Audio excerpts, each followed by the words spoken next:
La France. Vamos falar mais um pouquinho de Europa? Então já se inscreve no canal, ativa o sininho, joinha, comenta aí e a gente continua os assuntos que a gente tem trabalhado. Não se esqueça nos nossos outros canais aí, o Geografia em Foco Professor Leandro, lá grupo do Facebook, e também tem algumas postagens no meu Instagram, Leandro180383, ok? E também aí, se você quiser saber aí dos papos nerds, dos contos, mitos e lendas, tem até um Kratos aqui que eu coloquei pra gente vai falando de Europa, então a gente vai falar um pouquinho também de Grécia, mitologia grega, mentira. Lá vai ter vídeo falando sobre mito grego aí, que eu tenho uma playlist só sobre mitos, lendas e contos, tá? Então tem África, tem Grécia, tem tudo de maneira aí. Então, vamos para mais vídeo? Bom, gente, em outros vídeos a gente já comentou sobre a Europa, que na verdade ela não é do ponto de vista físico um continente, já que um continente vai ser aquela massa territorial que vai estar dividida entre mares e oceanos, e a Europa e a Ásia elas formam terras contínuas, que aí a gente vai encontrar alguns acidentes geográficos, conforme dito aí em outros vídeos, os Montes Urais, o Rio Ural, o Mar Cáspio, como divisores da Europa para a Ásia, já que esse único continente a gente vai dar o nome de Eurásia.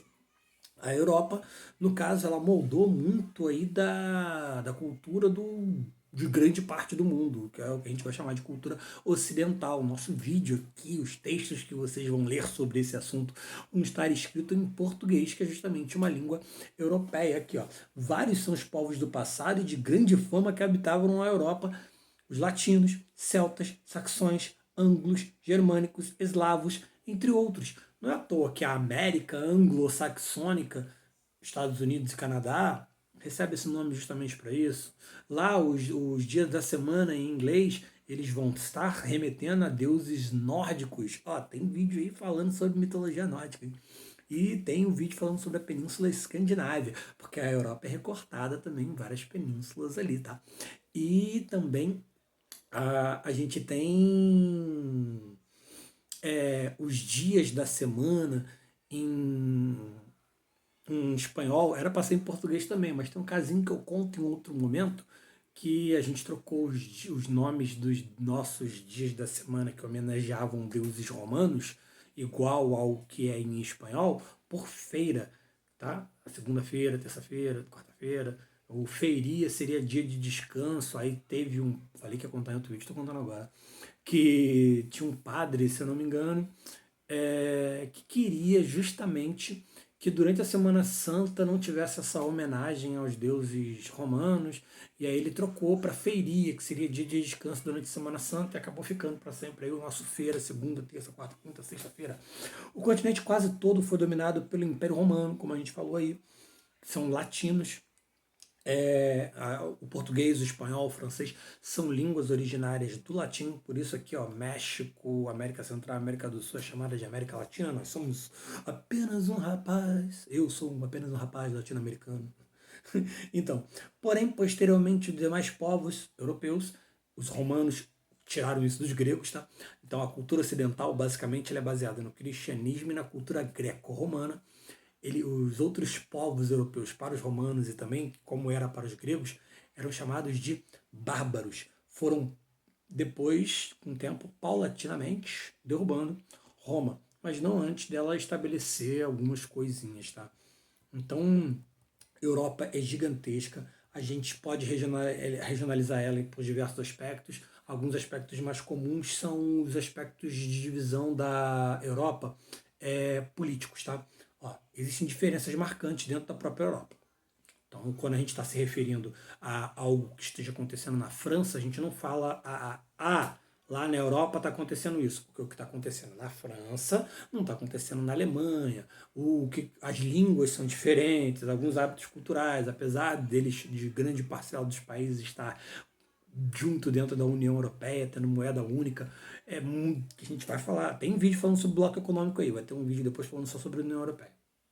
A gente vai ter uma cultura diferenciada entre esses povos, tanto é que eu tenho cultura nórdica, os mitos gregos, essa diferença toda aí. Então, existem diferenças marcantes dentro da própria Europa. O leste europeu possui uma cultura própria e que se aproxima, em alguns casos, da cultura asiática, especialmente aquela do Oriente Médio, o islamismo. exemplo, Turquia, que está tanto na Ásia quanto na Europa. Proximidade geográfica, tanto proximidade geográfica não, né? Estão no mesmo continente, Eurásia.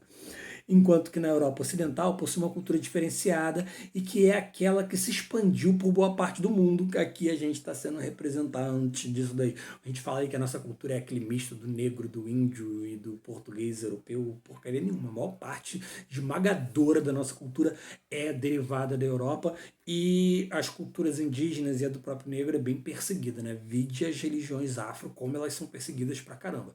Então, muita coisa dentro da nossa cultura, tanto é que a gente tem que ter políticas públicas voltadas à valorização da cultura, tanto indígena quanto afro. A gente tem até alguns mecanismos ligados ao Ministério da Cultura que são relativos à valorização da cultura afro e da cultura indígena, como a Lei 10.639, que coloca para estudar cultura afro dentro das escolas, por exemplo. E aqui a gente tem, por exemplo, a Fundação Palmares, que é responsável também, ligada ao Ministério da Cultura, a emancipar mais a cultura afro dentro do Brasil, mas vamos voltar para a Europa aqui. Então, cadê o então, enquanto na Europa Ocidental possui uma cultura diferenciada e que é aquela que se expandiu por boa parte do mundo, especialmente aqui na América e na Oceania. Tanto é que a gente fala inglês, português, na Oceania tem inglês, lá, Austrália. Então, essa maneira de regionalizar a Europa torna evidentes as várias diferenças artísticas, linguísticas e até religiosas. Porque, tipo, a gente tem no leste europeu a igreja ortodoxa, por exemplo, que tá ligando ali, e o catolicismo. E a gente vai ter o protestantismo em outras áreas, tal. Então, essa distinção entre leste europeu e o resto do continente foi ainda mais marcada pela Revolução Russa, que a gente teve capitalismo e socialismo mais tarde. A União Soviética.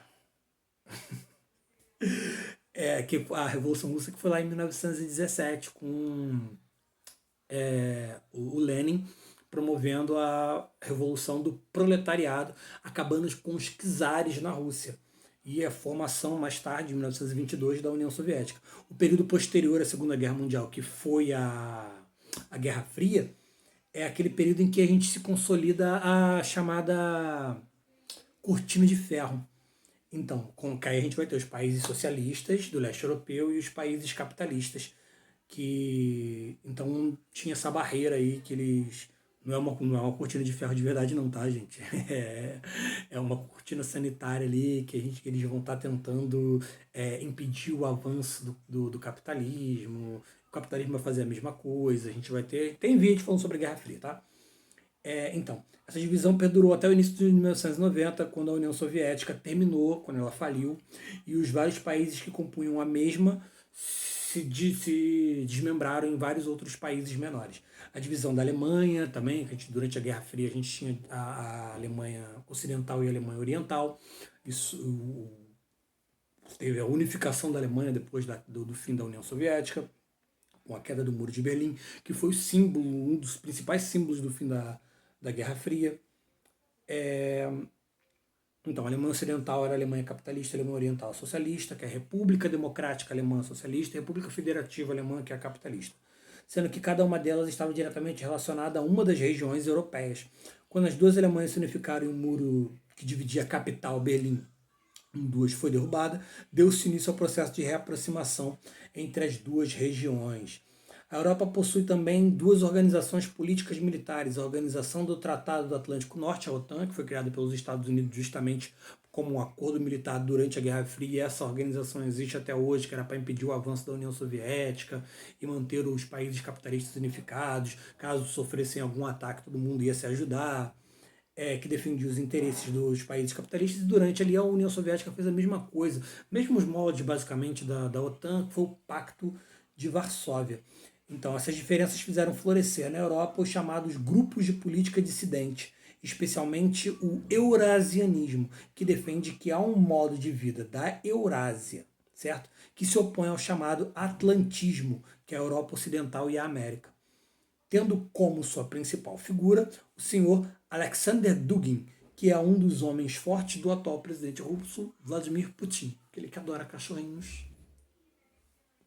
Existem redutos na Europa que ainda reivindicam a herança soviética, que é o caso da região rebelde lá na Moldávia. É uma região da Moldávia que briga aí pela. Só que o herdeiro direto da União Soviética é a Rússia. Não vou mais me alongar tanto no vídeo, já está em 10 minutos, queria ter falado mais, mas eu não posso fazer esses vídeos muito grandes. Ainda não temos todo o aparato, equipamento, as coisas para fazer. Então não vou mais me alongar mais nesse vídeo. Mas a gente falou mais um pouquinho de Europa, tem um vídeo anterior falando de uma introdução à Europa e falando sobre a Península Escandinávia. Depois a gente fala de aspectos físicos do continente europeu, vai ter vídeo da União Europeia, como eu disse, mas já tem vídeo falando do que são blocos econômicos. Então a gente se vê nos próximos vídeos. Valeu, fui!